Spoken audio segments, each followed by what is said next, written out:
In a few months, fishing at Saratoga Lake will return to its old ways, with these 6 to 8 inch Eagle Lake rainbows and tiger trout doing their part. Last month, the Wyoming Game and Fish Department rebooted Saratoga Lake after the fishery was treated with rotenone to remove an illegal introduction of yellow perch that occurred sometime between 2021. Saratoga Lake has long been managed as a trout fishery, so when yellow perch were discovered there, fisheries biologists became concerned on two fronts. One, the fishery would quickly become unproductive to local anglers, and two, the perch threatened to move into the North Platte River drainage with the likelihood of doing damage upstream, getting into other fisheries and competing with other fish species. Game and Fish Laramie Region Fisheries Supervisor Bobby Compton says this stocking and another shot of rainbows put in at the end of May gives Saratoga Lake a good start.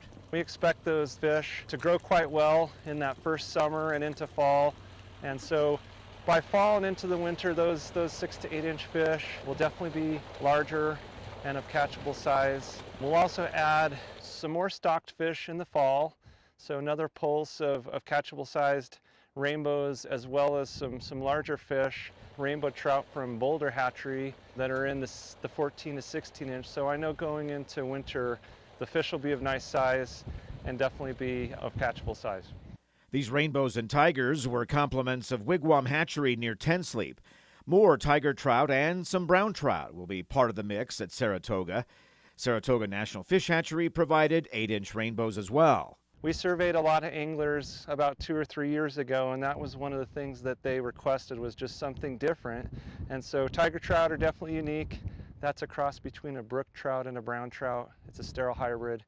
And then with our brown trout, another way to diversify the fishery, but they're also more predaceous, so they're just kind of fill a different niche.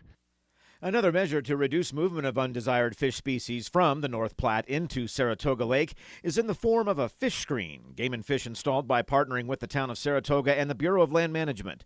This screen on the inlet ditch where the North Platte River flows into Saratoga Lake will limit fish like white sucker and brook stickleback from coming in. Recovering Saratoga Lake negatively impacted local anglers for a time, but a quick response and public support for the project were instrumental to its success and should put anglers back on the water this summer. This is Ray Hageman with the Wyoming Game and Fish Department.